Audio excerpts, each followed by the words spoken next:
Hey everyone, Dirk from Mowers Australia. I was just about to do some work on this Luba and I thought I'd just pull out the camera and just film a little for you, just showing you some regular maintenance that you need to do on your Luba, particularly the older Luba 1 and Luba 2 models that have got the solid infill in the blade guards. They've addressed some of this problem by removing that solid piece of plastic there in the Luba 2X series, and also changed the way that's protected. But for these older Lubas, there is some regular maintenance to do.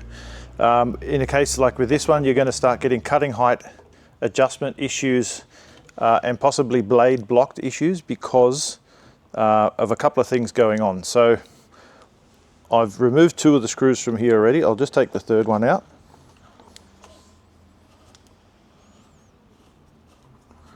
And we'll just turn this blade guard over and show you what the grass condition is like underneath.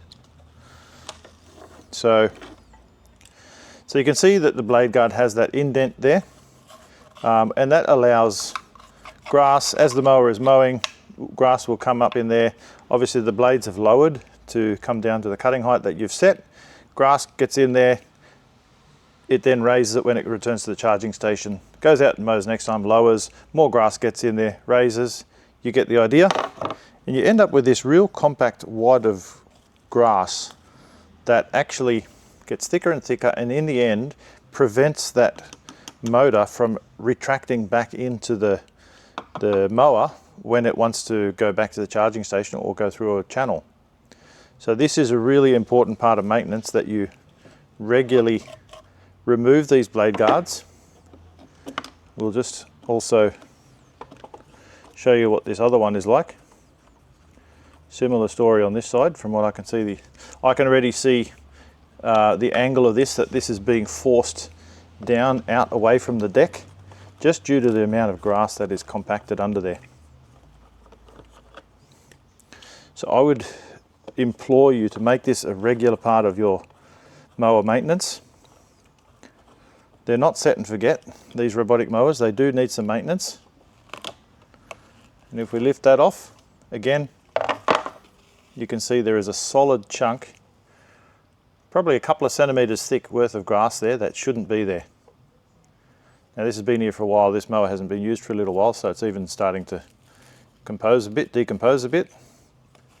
But please remove your blade guards. Give them a really good clean. You can even just wash these. Don't ever use any water under the mower without these attached, because these are what is holding this rubber seal in place. Without those sealing around those, water can easily access into the electronic bay of the mower. So please never use any water with these on, and even with them off, and even with them on, be very careful and mindful of your water use under the mower. Never have the mower upside down like this when you're washing it. It always needs to be standing up so the water can run straight off. And if you're in an area like many of us here in Australia are, where you're running over sticks from gum trees and whatever, it is best to avoid water altogether, because those sticks can occasionally pierce that rubber boot, and then that means that water is freely able to access the electronics. It would be worth checking every now and then when you're removing these blade guards. Just check the condition of the rubber boot once you've cleaned them up. I'm going to get a vacuum cleaner into this and just remove all that loose grass, and just checking the condition of those boots for any damage. Now the other thing we're going to have a look at while we're here is, and this is actually what prompted me to start recording, I removed some long strands of grass from around the cutting motor. You can still see there's some wrapped there, which is going to give you overloaded errors. The way to remove these disc adapters is, normally I would use a screwdriver or an Allen key or something into one of the screw holes just to lock that disc into position. And then with a 10mm spanner, it can be an open spanner or a ratchet spanner like this one. I normally prefer an open spanner, but I don't have one here at the moment. Remove this nylock nut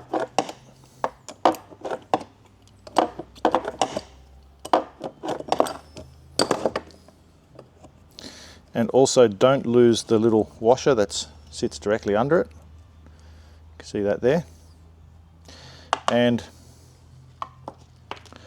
now, I don't know if I can zoom in any closer, we'll give it a go.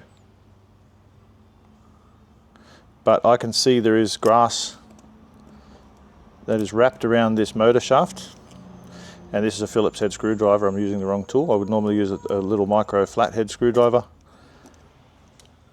And you want to remove all that out of there because that will obviously compact in there as well and add extra resistance to the motor, and that's where you get some disc overloaded errors. So I'll do the same on the other motor, and then I'll give it all a good vacuum and clean it out, and then reinstate it all, and it's good to go again until next time. But depending on your conditions, I would recommend you do this at least once a month.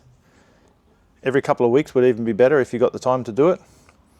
Your mower is definitely going to thank you for it and give you many years of service without any issues if you stay on top of this maintenance. Thanks for watching.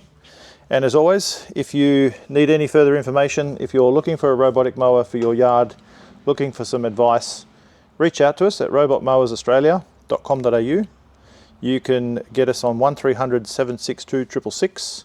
Or we also now have a shop front which is open on Fridays and Saturdays, located at Unit 3, number 42, Aero Road, Ingleburn, New South Wales, 2565.